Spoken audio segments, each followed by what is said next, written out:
दोस्तों एक बार फिर से स्वागत है आप सभी का आपके अपने favourite English learning channel scholar English पर। मेरा नाम है दीपिका कुमावत और मैं इस चैनल पर वेरियस कॉम्पिटिटिव एग्जाम्स के लिए इंग्लिश सब्जेक्ट टीच करती हूँ। तो बेसिकली आज के इस वीडियो में हम एक बहुत ही शानदार और इंटरेस्टिंग प्रोज को कवर करने वाले हैं। यानी कि बेसिकली आज हम एक स्टोरी पढ़ने वाले हैं जिसका नाम है the 3 questions bye Leo Tolstoy. दोस्तों स्टोरी को शुरू करने से पहले हम थोड़ी बहुत इन्फॉर्मेशन हमारे राइटर के बारे में जान लेंगे। तो चलिए आइए शुरू करते हैं। तो दोस्तों अगर बात की जाए हमारे राइटर के बारे में तो लियो टॉल्स्टॉय इनका जो जन्म है वो 1828 में हुआ था और उनकी मृत्यु 1910 में हुई थी। दोस्तों वो एक राइटर और रिलीजियस थिंकर थे और उन्हें हमेशा से बड़े और इन्फ्लुएंशियल राइटर्स में गिना जाता है। उनके कुछ फेमस वर्क्स हैं जैसे कि war and peace, Anna Karenina, the Cossacks, resurrection etcetera. तो दोस्तों ये तो हमने बात कर ली हमारे पोएट के बारे में। अब इसी के साथ हम आगे बढ़ेंगे और इस पोएम को अच्छे से लाइन टू लाइन एक्सप्लेनेशन के साथ डीप में एनालाइज करेंगे, यानी कि अच्छे से समझेंगे। तो चलिए आइए शुरू करते हैं। तो दोस्तों हमारी स्टोरी की शुरुआती कुछ लाइन्स हैं। Once it occurred to a certain king that he always knew the right time to begin everything if he knew who were the right people to listen to and whom to avoid, and above all, if he always knew what was the most important thing to do, he would never fail in anything he might undertake. दोस्तों इन कुछ lines का मतलब है कि एक राजा ने सोचा कि अगर वो हमेशा हर काम का सही समय जान ले, सही लोगों को सुनने लगे और गलत लोगों से बचना जान ले और सबसे इम्पॉर्टेंट काम पहले कर ले तो वो लाइफ में कभी भी फेल नहीं होगा। यानी कि राजा जो है वो सोच रहा था कि अगर वो सही समय और लोगों को समझ सके और इम्पॉर्टेंट काम पहले कर ले तो उसकी ज़िंदगी में सब कुछ सही होगा। यहाँ पर जो फेल है उसका मतलब होता है काम में सफल ना होना। यानी कि राजा बेसिकली चाह रहे थे कि वो हर सिचुएशन में हमेशा सही डिसीजन ले सके।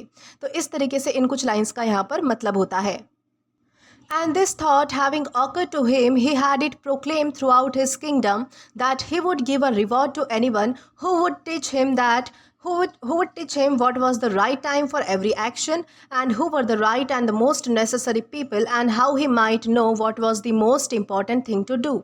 यानी कि राजा ने अनाउंस किया कि वो रिवॉर्ड देगा, यानी कि वो इनाम देगा उस इंसान को जो ये सिखा सके कि हर काम का सही समय क्या है, कौन से लोग सबसे ज़्यादा ज़रूरी है लाइफ में और कौन सा काम सबसे ज़्यादा इम्पॉर्टेंट है। मतलब कि राजा चाहते थे कि कोई आकर उन्हें प्रैक्टिकल और करेक्ट तरीका सिखाए ताकि वो अपने लाइफ में हमेशा सही डिसीजन ले सके।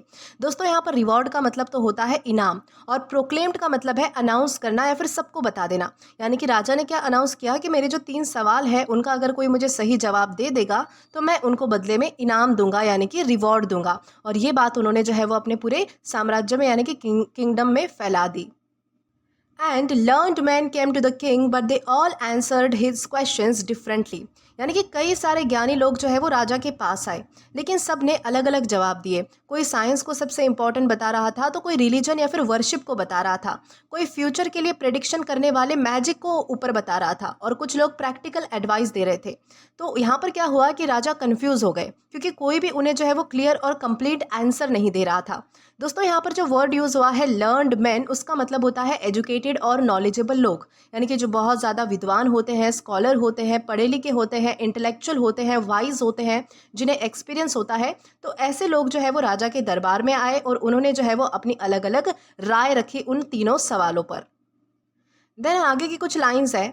In reply to the first question, some said that to know the right time for every action, one must draw up in advance a table of days, months and years, and must live strictly according to it. Only thus, said they, could everything be done at its proper time।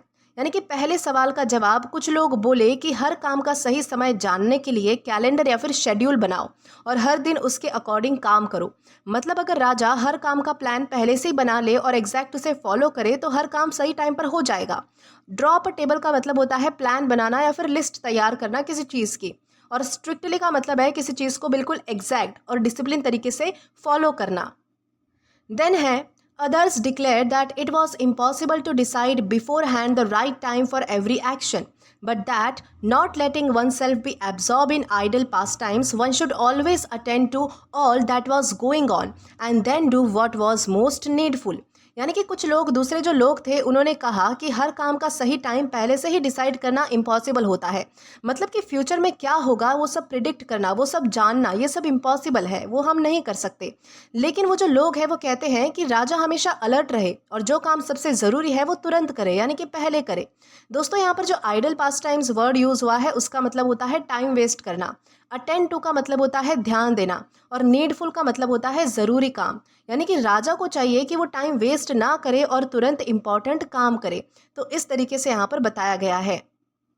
Others again said that however attentive the king might to be what was going on, it was impossible for one man to decide correctly the right time for every action. But he should have a council of wise men who would help him to fix the proper time for everything. यानी कि कुछ लोग बोले कि एक ही इंसान हर काम का सही टाइम डिसाइड नहीं कर सकता। यानी कि किसी भी इंसान के लिए हर काम का मतलब कि सही टाइम डिसाइड करना ये इम्पॉसिबल है, यानी कि बहुत ही ज़्यादा मुश्किल है। इसीलिए वाइस लोगों का काउंसिल यानी कि ग्रुप बना लो जो राजा के लिए सही समय डिसाइड कर सके। यानी कि राजा को अकेले काम नहीं करना चाहिए और ग्रुप में डिस्कस करके सही डिसीजन लेना चाहिए। यानी कि यहाँ पर कुछ लोगों ने सजेशन क्या दिया राजा को कि आप जो है वो मतलब कि कुछ जो समझदार लोग हैं, जो सज्जन लोग हैं, वाइस पीपल का क्या मतलब होता है, जो मतलब कि बहुत ज़्यादा पढ़े लिखे हैं, बुद्धिमान है, समझदार है, जो एक्सपीरियंस्ड लोग होते हैं समाज में, तो उन्हें कहा जाता है वाइस पीपल। तो राजा को ये जो है वो मतलब कि सलाह दी गई कि आप जो है वो एक काउंसिल बनाओ, यानी कि एक ग्रुप बनाओ जो आपको जो है वो कोई भी काम करने से पहले आपको सजेशन देंगे, यानी कि आपके लिए डिसीजन लेंगे और आप उसी डिसीजन के अकॉर्डिंग जो है वो काम करना। फिर आपको पता चल जाएगा कि कौन से काम का सही टाइम क्या है। तो इस तरीके से यहाँ पर बताया गया है। देन इसके बाद है but then again others said that there were some things which could not be wait to be laid before a council, but about which one had once to decide whether to undertake them or not. But in order to decide that, one must know beforehand what was going to happen. It is only magicians who know that. And therefore, in order to know the right time for every action, one must consult magicians. यानी कि कुछ लोग बोले कि कुछ काम ऐसे होते हैं जो काउंसिल का वेट नहीं कर सकते, उनका डिसीजन जो है वो तुरंत लेना पड़ता है और इस डिसीजन के लिए फ्यूचर का पता होना चाहिए, जो सिर्फ कौन जानता है, तो मजिशियंस जानते हैं, यानी कि जो जादूगर होते हैं वो जानते हैं। मजिशियंस का मतलब होता है वो जादूगर जो फ्यूचर जानते हो। यानी कि कुछ लोग राजा को सजेस्ट कर रहे थे कि मैजिक या फिर फ्यूचर नॉलेज के थ्रू ही सही टाइम का आपको पता चल पाएगा। तो आप क्या करो कि एक मजिशियन हायर कर लो, उसे अपने पास रख लो, वो आपको आपके फ्यूचर में क्या होने वाला है वो सारी चीज़ें बताता रहेगा और उसी के अकॉर्डिंग तुम काम करते जाना। Equally various were the answers to the second question. Some said the people the king most needed were his counselors, others the priest, others the doctors, while some said the warriors were the most necessary. यानी कि दूसरे सवाल में भी सबने अलग अलग ही जवाब दिए। कुछ लोगों का बोलना था कि मिनिस्टर्स या फिर काउंसलर सबसे इंपॉर्टेंट होते हैं। कुछ लोग बोल रहे थे कि जो प्रीस्ट होते हैं, यानी कि जो पंडित या फिर पुजारी होते हैं, वो सबसे इंपॉर्टेंट होते हैं। कुछ लोग का कहना था कि डॉक्टर्स बहुत ज़्यादा इंपॉर्टेंट होते हैं और कुछ लोग कह रहे थे कि वॉरियर्स यानी कि जो फौजी होते हैं, जो आर्मी में होते हैं, उनका होना सबसे ज़्यादा ज़रूरी है। यानी कि यहाँ पर राजा जो है वो पूरी तरीके से कन्फ्यूज़ हो गई कि कौन सबसे इंपॉर्टेंट लोग हैं। तो इस तरीके से यहाँ पर बताया गया है। To the third question as to what was the most important occupation, some replied that the most important thing in the world was science. Others said it was skill in warfare and others again that it was religious worship. यानी कि तीसरे सवाल में भी सबका जवाब जो है वो अलग था। कुछ लोग बोले कि साइंस सबसे ज़्यादा इम्पॉर्टेंट है, कुछ ने कहा कि फाइटिंग स्किल्स जो होती है वो सबसे इम्पॉर्टेंट है और कुछ लोगों ने कहा कि रिलीजियस वर्शिप सबसे ज़्यादा इम्पॉर्टेंट है। यानी कि राजा का जो तीसरा सवाल था कि सबसे ज़्यादा इम्पॉर्टेंट ऑक्यूपेशन कौन सा है, यानी कि काम कौन सा सबसे ज़्यादा इम्पॉर्टेंट है। तो इस जवाब में भी जो है वो राजा को अलग अलग मतलब कि जवाब सुनने के लिए मिले अपने सवाल के ऊपर। और कुछ लोगों ने कहा कि सबसे ज़्यादा इम्पॉर्टेंट तो साइंस है, कुछ लोगों ने कहा कि लड़ना आना चाहिए, फाइटिंग स्किल सबसे ज़्यादा इंपॉर्टेंट है, और कुछ लोगों का कहना था कि जो रिलीजियस यानी कि धार्मिक पूजा पाठ होती है वो सबसे ज़्यादा इंपॉर्टेंट है। यानी कि राजा को कोई भी क्लियर आंसर नहीं मिला, इसलिए वो बहुत ज़्यादा डिससेटिस्फाइड हो चुके थे। All the answers being different, the king agreed with none of them and gave the reward to none. But still wishing to find the right answers to his questions, he decided to consult a hermit, widely renowned for his wisdom. यानी कि राजा को कोई भी जवाब पसंद नहीं आया और उन्होंने जो मतलब कि जो वो रिवॉर्ड देने वाले थे अपने सही जवाब के बदले, वो किसी को भी नहीं दिया, यानी कि वो इनाम किसी को भी नहीं मिला।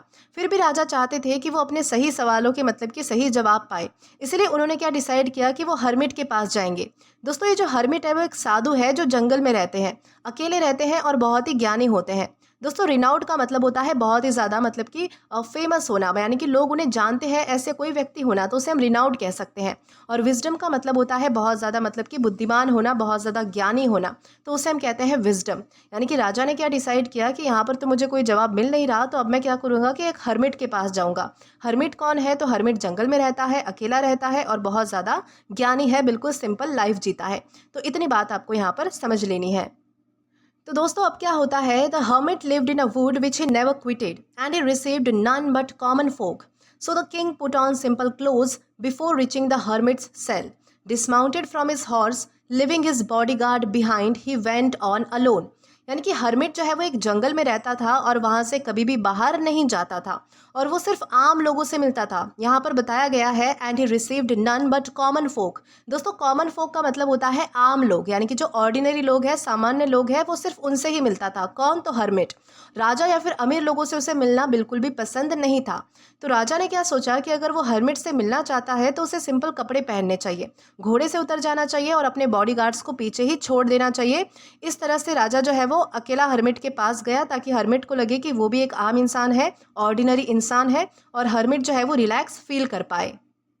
देन इसके बाद है when the king approach the hermit was digging the ground in front of his हट। Seeing the king, he greeted him and went on digging. The hermit was frail and weak, and each time he stuck his spade into the ground and turned a little earth, he breathed heavily. यानी कि जब राजा hermit के पास गए तो उन्होंने देखा कि जो हर्मिट है वो अपनी झोपड़ी के सामने, यानी कि अपने हट के सामने मिट्टी खोद रहे हैं। हर्मिट ने क्या किया कि राजा को देखा और जो है वो उसे पोलाइटली ग्रीट भी किया, लेकिन फिर से अपना काम जो है वो कंटिन्यू करने लग गए। यानी कि हर्मिट जो है वो मतलब कि फिर से अपनी मिट्टी खोदने का काम कंटिन्यू करने लग गए। अब यहाँ पर जो है वो हर्मिट का फिजिकल अपीयरेंस भी बताया गया है कि हर्मिट जो है वो बहुत ही कमज़ोर और दुबले पतले थे, इसलिए जब भी वो बेलचा का मतलब होता है स्पेड, यानी कि जिससे हम मिट्टी मतलब कि खोदते हैं वो जब भी वो ज़मीन में घुसा रहे थे और थोड़ी सी मिट्टी पलट रहे थे तो उनकी जो सांसें हैं वो फूल रही थी, यानी कि तेज़ हो रही थी। इससे पता चलता है कि हर्मिट कितना थका हुआ और फिजिकली वीक था, फिर भी वो अपने काम में लगातार बिजी था। तो इस तरीके से यहाँ पर बताया गया है। The king went up to him and said, I have come to you wise hermit to ask you to answer 3 questions. How can I learn to do the right thing at the right time? Who are the people I most need, and to whom should I therefore pay more attention than to the rest? And what affairs are the most important and need my first attention? यानी कि राजा hermit के पास गए और वो बोले कि उनसे वो 3 सवाल पूछना चाहते हैं। पहला सवाल ये था कि काम का सही समय कैसे पहचाने, यानी कि कौन से काम का कौन सा सही समय है, ये मैं कैसे जान पाऊंगा। दूसरा सवाल ये था कि कौन लोग सबसे ज़्यादा ज़रूरी है उनकी लाइफ में और उनका ध्यान कैसे रखा जाए। और तीसरा सवाल उन्होंने ये किया कि कौन से काम सबसे इम्पॉर्टेंट है, यानी कि सबसे ज़्यादा इम्पॉर्टेंट कौन से काम है और उन्हें यानी कि कौन से काम पहले करने चाहिए। यानी कि राजा चाह रहे थे कि हर्मिट उन्हें सिंपल और प्रैक्टिकल जवाब दे जो वो अपनी ज़िंदगी में फॉलो कर सके, अप्लाई कर सके। देन है the hermit listen to the king but answered nothing. He just spat on his hand and recommenced digging. You are tired, said the king, let me take the spade and work a while for you. Thanks, said the hermit, and giving the spade to the king, he sat down on the ground. यानी कि hermit ने राजा की बात सुनी लेकिन कोई जवाब नहीं दिया। उसने क्या किया हर्मिट ने कि बस अपनी हाथों में से जो है वो थोड़ा सा थूक लगाया और वापस से दोबारा मिट्टी खोदने का काम शुरू कर दिया। राजा ने देखा कि हर्मिट जो है वो बहुत ज़्यादा थक गए हैं और वो बोले कि वो उनके लिए काम कर लेंगे। यानी कि राजा जो है वो उन्हें हेल्प ऑफर कर रहे थे कि आप जो है वो थोड़ा मतलब कि आराम कर लो और मैं आपके बदले में जो है वो मिट्टी खोद देता हूँ। हर्मिट ने जो है वो स्पेड राजा को दे दिया और वो बैठ गए ताकि राजा काम करे और उन्हें थोड़ा मतलब कि रिलैक्सेशन मिल जाए, थोड़ा आराम मिल जाए। यानी हर्मिट ने साइलेंटली राजा को काम करने का मौका दिया और हेल्प जो है वो एक्सेप्ट कर ली। तो इस तरीके से यहाँ पर बताया गया है। When he had dug 2 beds, the king stopped and repeated his questions. The hermit again gave no answer but rose, stretched out his hand for the spade and said, now rest a while, let me work a bit. यानी कि जब राजा ने 2 beds खोद दिए और वो रुक गए तो फिर से उन्होंने अपने सवाल दोहराए, यानी कि फिर से उन्होंने सवाल पूछे, यानी कि मेरे 3 सवालों के जवाब दो। लेकिन हर्मिट ने जो है वो अभी भी कोई भी जवाब नहीं दिया। उसने उठकर राजा से जो है वो अपना स्पेड मांगा और वो बोला कि अब राजा तुम थोड़ा आराम करो और मैं थोड़ी देर के लिए काम करूँगा। इससे दिख रहा है कि हर्मिट राजा को प्रैक्टिकल एक्सपीरियंस और एक्शन सीखने का मौका दे रहे हैं, ना कि सिर्फ शब्दों से जवाब देने का। तो इस तरीके से यहाँ पर समझाया गया है। देन इसके बाद है, but the king did not give him the spade and continue to dig. 1 hour passed and another. The sun began to sink behind the trees, and the king at last stuck the spade into the ground and said, I came to you, wise man, for answer to my questions. If you can give me none, tell me so, and I will return home. यानी कि राजा ने जो है वो राजा ने hermit को वो जो स्पेड है जो कि हर्मिट ने मांगा था कि अब तुम थोड़ा आराम कर लो, मैं थोड़ा काम कंटिन्यू कर लेता हूँ, तो राजा ने हर्मिट को स्पेड नहीं दिया और खुद ही वो जो है वो काम करते रहे। 1 घंटा बीत गया, फिर दूसरा बीत गया और सूरज जो है वो धीरे धीरे पेड़ों के पीछे चला गया। आखिर में राजा ने स्पेड ज़मीन में घुसा दिया, यानी कि काम को रोक दिया, और वो बोले कि वो हर्मिट के पास जवाब लेने आए थे, यानी कि मैं तुम्हारे पास जवाब लेने आया था। अगर तुम्हारे पास जवाब नहीं है या फिर अगर तुम जवाब नहीं दे सकते तो मुझे बता दो, मैं अपने घर चला जाऊंगा। दोस्तों, इस लाइन से पता चलता है कि राजा बहुत ही पेशेंस और डेडिकेशन दिखाते हुए जो है वो अपना काम कर रहे थे, लेकिन फिर भी रिस्पेक्ट के साथ वो जो है वो अपने 3 सवालों का, यानी कि सवालों के जवाब का वेट भी कर रहे थे। तो इस तरीके से यहाँ पर बताया गया है। देन इसके बाद है, here comes someone running, said the hermit, let us see who it is. यानी कि हर्मिट ने देखा कि कोई आदमी जो है वो भागते भागते आ रहा है और वो बोला कि चलो देखते हैं कि ये कौन है। यानी कि हर्मिट ने जो है वो राजा से कहा कि चलो देखते हैं कि ये कौन भागता हुआ आ रहा है। दोस्तों, इससे दिख रहा है कि हर्मिट जो है वो बहुत ही ज़्यादा अलर्ट और अवेयर है और सिचुएशन को ऑब्जर्व कर रहे हैं। यानी कि हर्मिट जो है वो तुरंत रिएक्ट कर रहे हैं और राजा को भी तैयार कर रहे हैं कि अब जो है वो कुछ अनयूजुअल होने वाला है। देन इसके बाद है, the king turn round and saw a bearded man coming running out of the wood. The man held his hands pressed against his stomach, and blood was flowing under them. When he reached the king, he fell fainting on the ground, moaning feebly. The king and the hermit unfastened the man's clothing, and there was a large wound in his king washed it as it best he could, and bandaged it with a handkerchief and the towel the hermit had. But the blood would not stop flowing, and the king again and again removed the bandage, soaked with warm blood, and wash and rebandaged the wound. यानी कि राजा ने पीछे देखा और देखा कि एक दाढ़ी वाला जो आदमी है वो जंगल से भागते हुए आ रहा था और वो अपने पेट को जो है वो हाथ से दबाए हुए था और वहाँ से जो है वो बहुत सारा खून भी निकल रहा था। जब वो राजा के पास पहुँचा, यानी कि जो जंगल से भागकर आने वाला जो आदमी है, जब वो राजा के पास पहुँचा तो वो इतना ज़्यादा कमज़ोर था कि ज़मीन पर गिर गया और धीरे धीरे दर्द भरी आवाज़ें भी निकाल रहा था, यानी कि वो बहुत ज़्यादा दर्द में था। राजा और हर्मिट ने उसके कपड़े खोल दिए और देखा कि उसके पेट में बहुत बड़ा जख्म है। तो राजा ने अपनी पूरी कोशिश से उसका जख्म धोया और हर्मिट के टॉवल के साथ जो है वो अपने हैंकरचीफ से बांध दिया, यानी कि उसे बैंडेज लगा दिया। लेकिन खून जो है वो रुकने का नाम ही नहीं ले रहा था, इसीलिए राजा ने बार बार सोक्ड बैंडेज हटाकर जख्म धोया और दोबारा साफ कपड़े से बैंडेज लगाया। दोस्तों, इससे दिखता है कि राजा ने बहुत ही पेशेंस, हिम्मत और मेहनत दिखाई, किसी की जान बचाने के लिए कंटिन्यूसली काम भी किया। देन इसके बाद है, when at last the blood ceased flowing, the man revived and asked for something to drink. The king brought fresh water and gave it to him. Meanwhile the sun had set and it had become cool, so the king with the hermit's help carried the wounded man into the hut and laid him on the bed. Lying on the bed, the man closed his eyes and was quiet. But the king was so tired from his work and from the work he had done that he crouched down on the threshold and fell asleep. So soundly that he slept all through the short summer night. यानी कि जब आखिरकार जख्म से जो है वो, मतलब कि वो जो दाढ़ी वाला आदमी था, वो जो भाग कर आया था, उसके जख्म से जब आखिरकार जो है वो खून रुक गया तो वो आदमी ज़िंदा हो गया और उसने पीने के लिए कुछ मांगा। तो राजा ने उसके लिए जो है वो फ्रेश वाटर लाया और उसको दे दिया। तब तक जो है वो सूरज भी ढल चुका था और मौसम भी जो है वो थोड़ा ठंडा हो चुका था। तो राजा ने हर्मिट की हेल्प से जो है वो ज़ख्मी आदमी को अपनी झोपड़ी के अंदर जो है वो बेड पर लेटा दिया और आदमी जो है वो बेड पर लेटते ही उसने आंखें बंद कर ली और वो शांत हो गया। लेकिन राजा इतना थक गया था कि जंगल वॉक और ज़ख्मी आदमी की मदद करने के बाद कि वो हट के दरवाजे के पास ही क्राउच करके सो गया। यानी कि जो थ्रेशोल्ड होती है, जो दहलीज होती है, वहीं पर जो है वो राजा मतलब कि ऐसे ही बैठे बैठे ही सो गया। वो इतना गहरा सो गया कि पूरी छोटी समर, यानी कि पूरी गर्मी की जो छोटी सी रात होती है, उसमें भी उसकी नींद बिल्कुल भी नहीं खुली। दोस्तों, यहाँ पर दिखाया गया है कि राजा ने हेल्प करने के लिए अपनी थकान को इग्नोर किया और प्योर डेडिकेशन के साथ जो है वो उन्होंने काम किया था। देन इसके बाद है, when he awoke in the morning, it was long before he could remember where he was. or who was the strange bearded man lying on the bed and gazing intently at him with shining eyes? यानी कि जब राजा जो है वो सुबह उठा तो पहले उन्हें याद नहीं आ रहा था कि वो कहाँ पर है, या ये दाढ़ी वाला जो आदमी है वो कौन है जो बेड पर लेटे हुए उन्हें गहरी नज़रों से देख रहा है।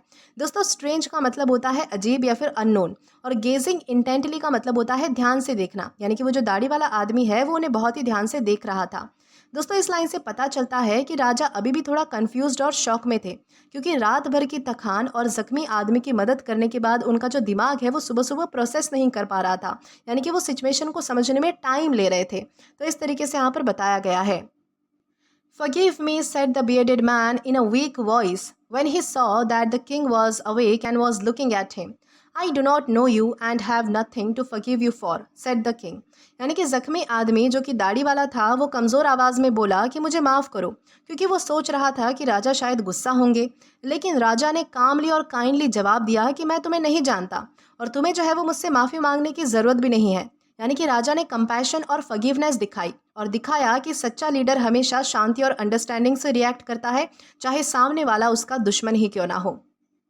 देन इसके बाद है, you do not know me but I know you, I am that enemy of yours who swore to revenge himself on you because you executed his brother and seized his property. I knew you had gone alone to see the hermit, and I resolved to kill you on your way back. But the day passed and you did not return, so I came out from my ambush to find you, and came upon your bodyguards, and they recognized me and wounded me. I escaped from them, but should have bled to death, and had you not dressed my wound, I wish to kill you, and you have saved my life. Now, if I live, and if you wish it, I will serve you as your most faithful slave, and will bid my sons to do the same. Forgive me. यानी कि यहाँ पर बताया गया है कि वो दाढ़ी वाला आदमी राजा से बोलता है कि तुम मुझे नहीं जानते पर मैं तुम्हें जानता हूँ, क्योंकि मैं तुम्हारा दुश्मन हूँ। मैंने बदला लेने की कसम खाई थी और क्योंकि तुमने जो है वो मेरे भाई को सज़ा दी और मेरा सामान भी ले लिया। फिर वो बताता है कि उसे पता था कि राजा जो है वो अकेला हर्मिट के पास मिलने जाने वाला है, इसीलिए वो जंगल में जो है वो छुपकर उसे मारने का वेट ही कर रहा था। लेकिन राजा जो है वो लौटकर वापस आया ही नहीं, तो वो उन्हें ढूंढने निकला और तभी जो है वो राजा के बॉडीगार्ड्स ने उसे पहचान लिया और जख्मी कर दिया।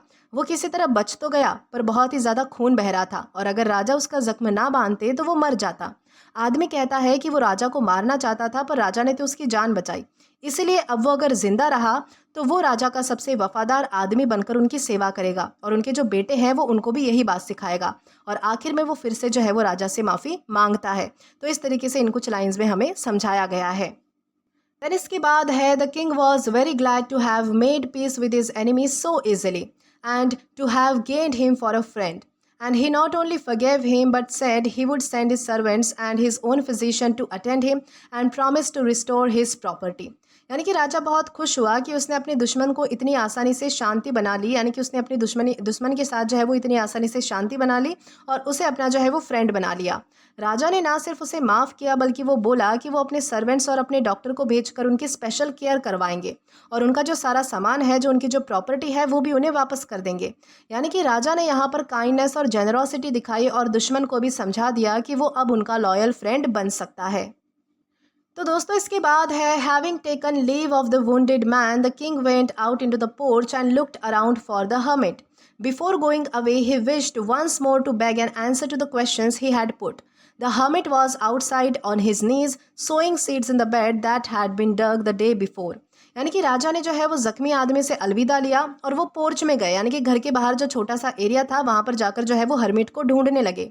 जाने से पहले राजा चाहते थे कि वो फिर से हर्मिट से अपने 3 सवालों के जवाब ले ले। राजा ने देखा कि हर्मिट जो है वो बाहर घुटनों के बल बैठकर उन बेड्स में बीज बो रहे थे जो कि कल राजा ने खोदे थे। दोस्तों, इससे पता चलता है कि हर्मिट जो है वो फिर से अपना सिंपल काम कर रहे हैं और अब राजा सिचुएशन को समझ पा रहे हैं कि कैसे एक्शन ही सबसे इम्पॉर्टेंट चीज़ होती है। The king approached him and said, "For the last time I pray you to answer my questions, wise man." "You have already been answered," said the hermit, still crouching on his thin legs and looking up at the king, who stood before him. "How answered? What do you mean?" asked the king. यानी कि राजा hermit के पास गए और बोले कि आखिरी बार मैं आपसे अपने सवालों का जवाब मांगता हूँ, वाइस हर्मिट। हर्मिट ने कहा कि तुम्हें तो अपने जवाब यानी कि सवालों का जो जवाब है वो पहले ही मिल चुका है, हर्मिट अभी भी जो है वो घुटनों के बल बैठे थे और राजा को जो है वो ऊपर देख रहे थे। राजा थोड़ा हैरान होकर पूछते हैं कि जवाब कब मिला और कैसे मिला, यानी कि आपका मतलब क्या है। दोस्तों इस लाइन से पता चलता है कि अब जो हर्मिट है वो राजा को प्रैक्टिकल लेसन दिखाने वाले हैं और जवाब शब्दों में नहीं था, एक्शंस में था। देन इसके बाद है do you not see replied the hermit if you had not pitied my weakness yesterday and had not dug this beds for me but had gone your way that man would have attacked you and you would have repented of not having stayed with me. So the most important time was when you were digging the beds and I was the most important man. And to do me good was your most important business. यानी कि hermit ने राजा से कहा कि क्या तुम अभी भी समझ नहीं रहे? अगर तुम कल मेरी कमज़ोरी को देखकर मुझे हेल्प नहीं करते और ये बेड्स नहीं खोदते और अपने रास्ते चले जाते तो वो आदमी तुम्हें अटैक करके मार देता और तुम्हें पछताना पड़ता कि तुम मेरे साथ रुककर मेरी हेल्प क्यों नहीं की। इसलिए सबसे इम्पॉर्टेंट टाइम वही था जब तुम मेरे लिए बेड्स खोद रहे थे और सबसे इम्पॉर्टेंट इंसान उस टाइम पर मैं था और मुझे हेल्प करना ही तुम्हारा सबसे इम्पॉर्टेंट काम था। दोस्तों इस लाइन का मतलब है कि सबसे ज़रूरी काम वही है जो तुम अभी कर रहे हो और सबसे ज़रूरी इंसान वही है जो तुम्हारे सामने है और उसके लिए अच्छा करना यही तुम्हारा सबसे इम्पॉर्टेंट यानी कि सबसे अच्छा काम भी है। देन इसके बाद है afterwards when that man run to us the most important time was when you worst attending to him for if you had not bound up his wound he would have died without having peace made with you so he was the most important man and you what did for him was the most important business. यानी कि hermit ने समझाया कि जब वो ज़ख्मी आदमी हमारे पास भाग कर आया तब सबसे इम्पॉर्टेंट टाइम वो था जब तुम उसका ज़ख्म बंद कर रहे थे, उसकी हेल्प कर रहे थे। अगर तुमने उसकी हेल्प ना की होती तो वो मर जाता और तुम्हारा दुश्मनी का मैटर कभी सॉल्व ही नहीं होता। इसीलिए उस वक्त वो आदमी तुम्हारे लिए सबसे इम्पॉर्टेंट था और उसके लिए किया गया तुम्हारा काम सबसे इम्पॉर्टेंट काम था। मतलब जो इंसान सामने है और अभी जो काम हो रहा है वही सबसे ज़रूरी काम है, वही सबसे ज़रूरी इंसान है। देन कुछ लाइन्स हैं। Remember then, there is the only one time that is important now. It is the most important time because it is the only time when we have any power. The most necessary person is the one with whom you are, for no man knows whether he will ever have dealings with anyone else. And the most important affair is to do that person good, because for that purpose alone man was sent into his life. यानी कि राजा hermit ने जो है वो राजा को समझाया कि ध्यान रखो, सिर्फ एक ही वक्त सबसे ज़्यादा इम्पॉर्टेंट है और वो वक्त है अभी का, यानी कि नाउ। ये वक्त सबसे इम्पॉर्टेंट है क्योंकि सिर्फ इस वक्त हम कुछ कर सकते हैं। सबसे ज़रूरी इंसान वही है जो हमारे सामने यानी कि तुम्हारे सामने है, क्योंकि कोई नहीं जानता कि आगे तुम कब और किससे मिलोगे। और सबसे इम्पॉर्टेंट काम है उस इंसान के लिए अच्छा करना, क्योंकि इसी पर्पज़ के लिए इंसान को दुनिया में भेजा गया है। यानी कि तुम किसी भी इंसान के लिए अच्छा करो तो वो तुम्हारा सबसे बेस्ट काम होगा, क्योंकि इंसान को जो है वो लोगों की मदद करने के लिए, उनका भला करने के लिए या फिर उनका अच्छा करने के लिए ही तो दुनिया में भगवान ने भेजा है। तो इसी तरीके से यहाँ पर बताया गया है। तो दोस्तों इसी के साथ हमारी इस स्टोरी का जो है वो लाइन टू लाइन एक्सप्लेनेशन तो यहाँ पर ख़त्म हो चुका है। इस कहानी का सबसे बड़ा मैसेज ये है कि ज़िंदगी में सबसे इम्पॉर्टेंट चीज़ प्रेजेंट मोमेंट होता है, यानी कि अभी का समय। हम पास्ट या फिर फ्यूचर को कंट्रोल नहीं कर सकते, इसीलिए हमें हमेशा उस काम पर ध्यान देना चाहिए जो इस वक्त हम कर सकते हैं। स्टोरी बताती है कि सबसे ज़रूरी जो इस वक्त हमारे सामने है, क्योंकि हमें नहीं पता कि हम फिर कब मिलेंगे या फिर नहीं। और सबसे इम्पॉर्टेंट काम है उस इंसान के लिए अच्छा करना, यानी कि उसकी हेल्प करना, काइंडनेस दिखाना, क्योंकि इंसान को इसी पर्पज़ के लिए दुनिया में भेजा गया है। राजा जब इन 3 सवालों का जवाब ढूंढता है तो उसे ये सीखने को मिलता है कि वक्त का सही इस्तेमाल फ्यूचर प्लानिंग से नहीं, प्रेजेंट में सही काम करने से होता है। ज़िंदगी में हमारे सामने आने वाले लोग ही उस मोमेंट के मोस्ट इम्पॉर्टेंट पीपल बन जाते हैं और उनकी हेल्प करना ही ज़िंदगी का सबसे मीनिंगफुल एक्शन होता है। ओवरऑल स्टोरी हमें ये सिखाती है कि प्रेजेंट में जियो, सामने वाले इंसान को इम्पोर्टेंस दो और उसके लिए अच्छाई करो। इसी में ही ज़िंदगी का असली विजडम है, यानी कि असली समझदारी है। तो दोस्तों इसी के साथ हमारी इस स्टोरी का लाइन टू लाइन एक्सप्लेनेशन यहीं पर ख़त्म होता है। आशा करती हूँ कि आपको ये स्टोरी अच्छे से समझ आई हो और पसंद भी आई हो।